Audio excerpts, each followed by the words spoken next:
Greetings, citizens! This is Lance Starbolt, and we're remembering City of Heroes! Hey everyone, Triggin here. Welcome back to City of Heroes. Lance and I here, going back through memory lane once again. So we were here in Talos. Oh, don't forget, if you liked the video, tickle that thumbs up button for me. And do me a special favor and... if you like this video, share it out with other City of Heroes fans. That would really be great. Get some word out there that there is still a way to go and enjoy our old game. And don't forget, of course, to subscribe if you haven't already. So we were here, and we got to this point, which is the post-level of 20, center of the world sort of thing. We got all sorts of stores around here. Let's see. I don't remember where the stores were. I could look on the map, I suppose. They were always all spread out all over the place. But there would be different stores you'd go to, not the music store. Different stores you'd go to for, oh dear. Yeah, we're not gonna comment on no. What was I talking about? Oh my goodness. Brain, things, words, goodbye. I don't know what's going on. But yeah, the stores usually sort of dotted, and there's their Architect building. I was never a big fan of Architect. I thought it had so much potential, but I didn't like the way it was executed. You know, one of these days we're going to have to play with... I guess we don't... It isn't in Champions. It's in Star Trek, though. I'd have to play around with the Foundry in Star Trek and, you know, check out the mission builder. I think this is one of them right here. I think this one right here is. I wonder if we can go in. I wonder if I can find the button to turn fly off. Yeah, we can. So yeah, this, was this be the technology one? Probably so. And it just looks like a electronics store. Looks like a really badly designed electronics store too. Wow. But yeah, this is where you'd come to buy and sell enhancements and things like that. I think at this point, when I started playing, you'd be getting there we go. My buttons are finally finding my fingers. Whatever. Oh, you know, my brain mouth connection does not seem to be working today. Anyways, I had asked the last time. I could not remember if we had been to Fault Line yet, and I was told that we had not been to Fault Line. So we're going to start out by going to, oh goodness, where is the Fault Line? Is it Skyway? Skyway South? I don't remember. We'll have to check it out. Find out. I don't think we went to Skyway anyways. I think we went to Steel Canyon. I think we skipped Skyway. No, we did go to Skyway. We went to Skyway. But yeah, I think it's Skyway South. I think that's where the entrance is to it. But you know, watching it, you know, it's nighttime and Lance is all purple. It just sort of makes me chuckle. You know, and just thinking about how far technology. Could you imagine if somebody finally was able to do City of Heroes 2 with all the modern technology and with the really loud background music, so you can't hear me talking. There's a helicopter that went off some mission, but I thought this isn't Fault Line. Isn't Fault Line a Overbrook? Isn't Overbrook Fault Line? I think maybe it is. Yeah, Fault Line. There we go. Yeah, Overbrook was like the official name of the district of the city. Fault Line came to be what it was commonly known as. Now, I remember when the update for this zone came out, and it just really, everyone was so excited. It was a big update. You know, after that, I just... Oh, for goodness sakes. I don't know if this audio is this loud for you, but it's driving me nuts. Where's my options? Graphics and audio. Audio.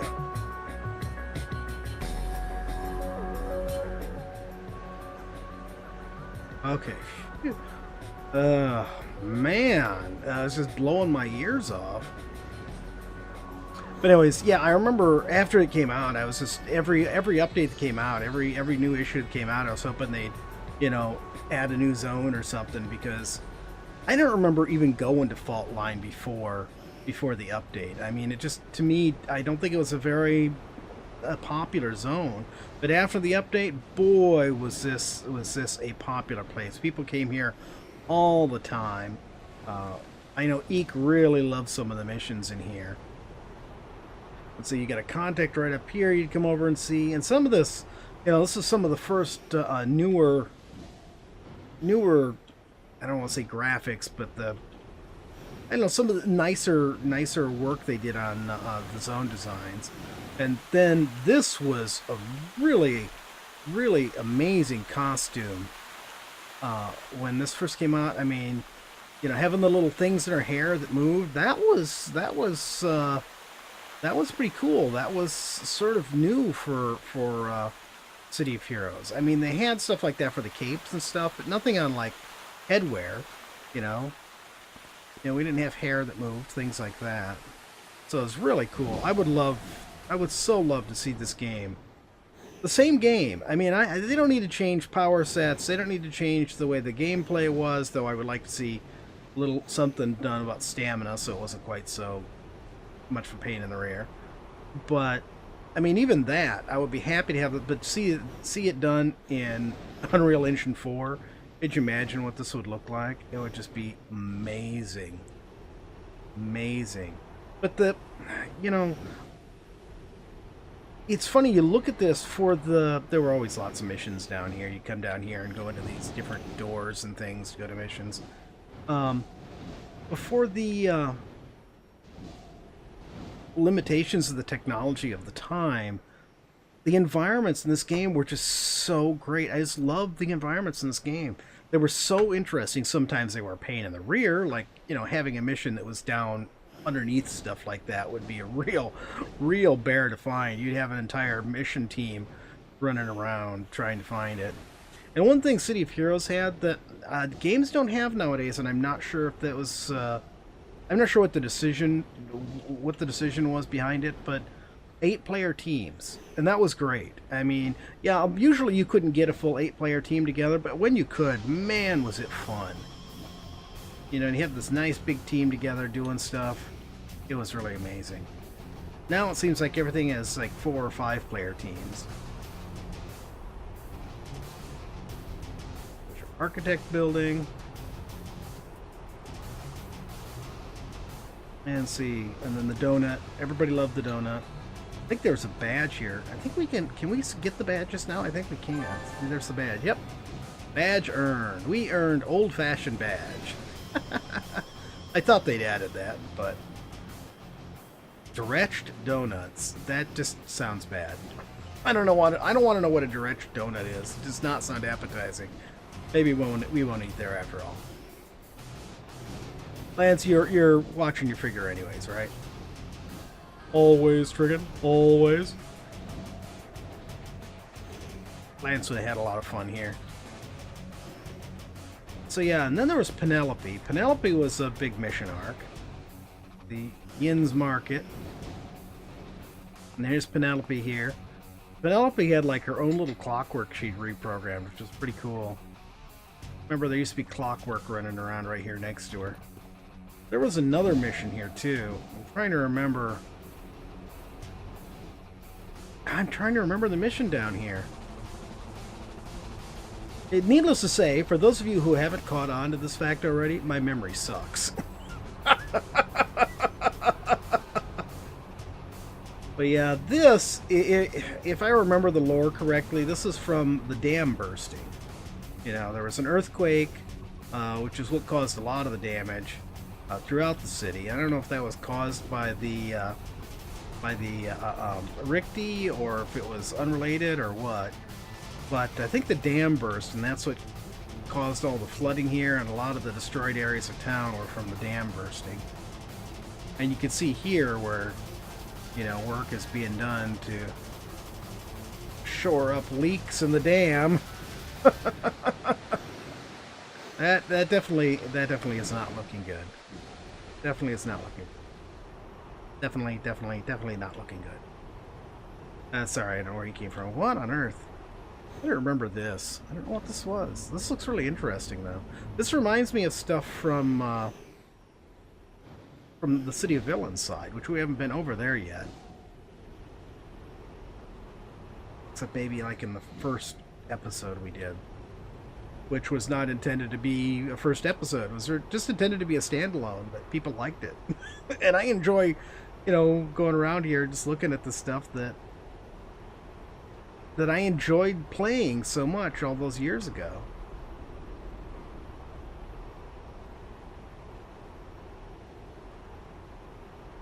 Yeah, more junk back here. This is more like a shanty town. It's actually sort of scary when you think about it. It really makes you think about the underpinnings of Paragon City. I mean, first you've got Paragon City bright and shining, but you've got so many sections of the city that are like not as bad as this. I mean, this is the worst I've seen anywhere in Paragon City itself. But the Rogue Isles isn't far away, and you know, why is that such a shoddy place? I mean, is it because of Lord Recluse? You know, there's got to be more economic factors going on than just Lord Recluse is a dick. Pardon my language. Anyways, enough of the socio-economic commentary. I'm sure you did not tune in to hear me talk about that. What this is. Interesting. Yeah, and as I've said before, you know, even if you played the game like I did for years, there's still parts of the city you just never, ever saw because it was just so big. Really, I mean, we haven't seen anywhere near all of the city yet. And this is episode 5. Now, I'm trying to remember. Getting confused about where things are here now. I thought the zone went that direction further.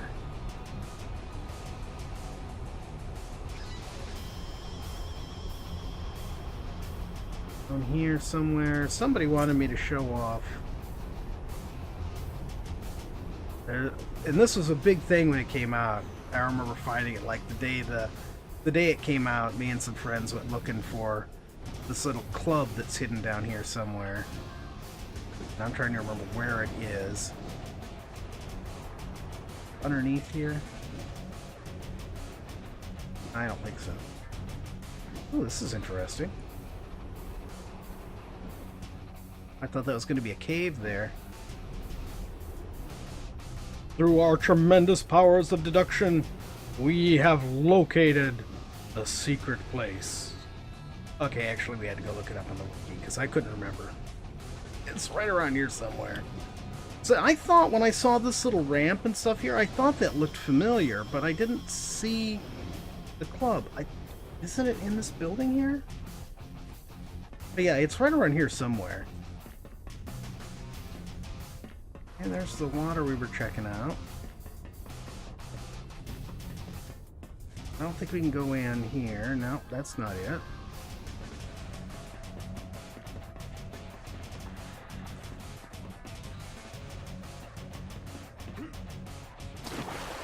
Well, I really didn't mean to jump all the way down into the water, but there we go. This water looks a little on the dirty side. You're telling me you're not the one swimming in it. Sorry, Lance.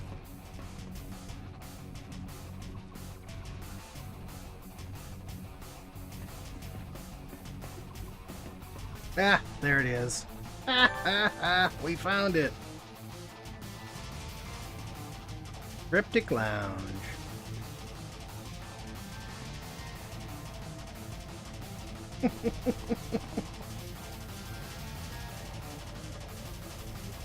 I didn't remember it being this far hidden. I remembered it being like behind some of these cargo crates, but I couldn't remember exactly what it was behind. But yeah, there you go, right underneath that ramp, and then back into here.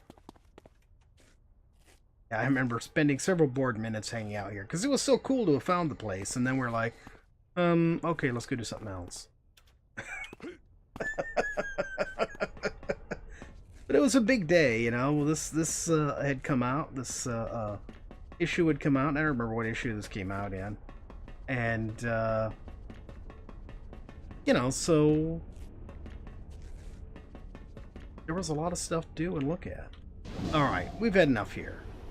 Let's move on. Let's figure out where we are.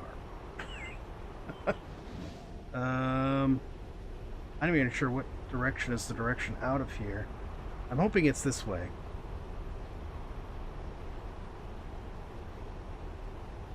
Construction.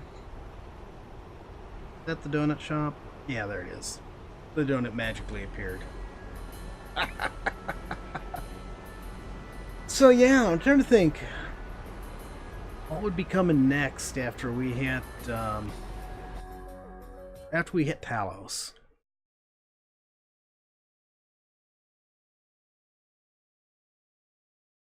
Trying to remember. Racking my brains. Been so long. Been so long.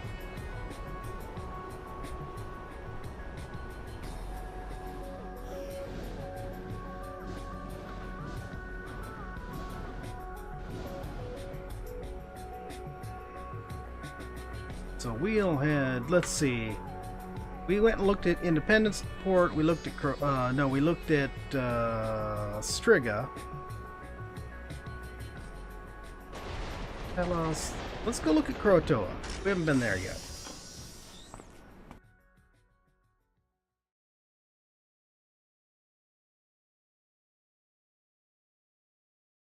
Kroatoa is always one of my favorite zones.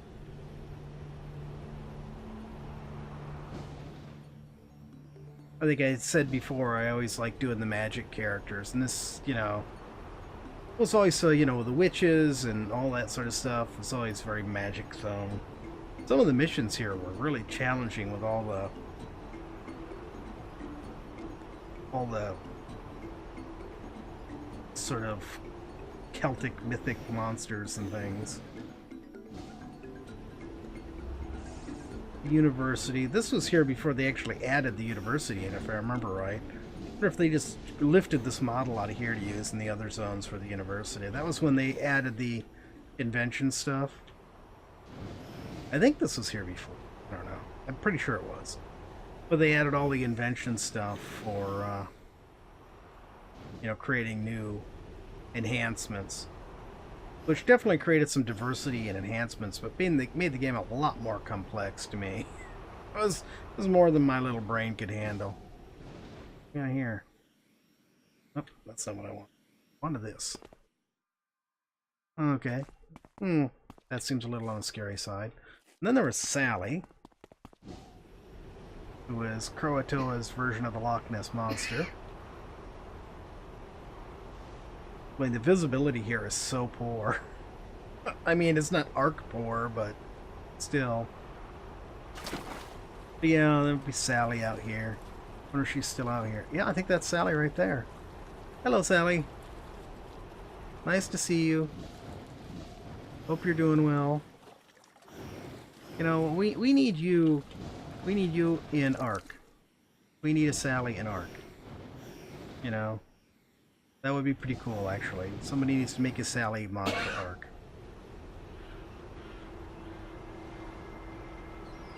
All the scary tombstones and all this sort of stuff.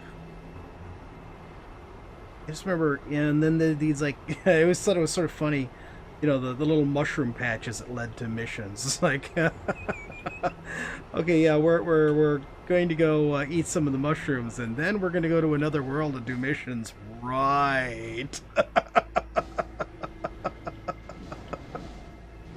I'd forgotten about these places.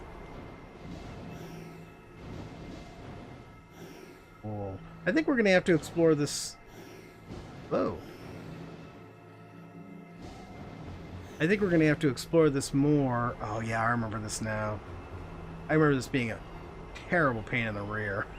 Coming up here to do the missions up here. There's the wall. But I think we're going to have to continue exploring here in the next episode. Because I think there's more interesting stuff to check out in this zone than we have time to check out today. So, I hope you enjoyed the little trip down memory lane. If you did, please tickle that thumbs up button for me. And please subscribe if you haven't already. And we will definitely see you in the next video. Ooh, creepy. Thanks for watching, everyone. Bye.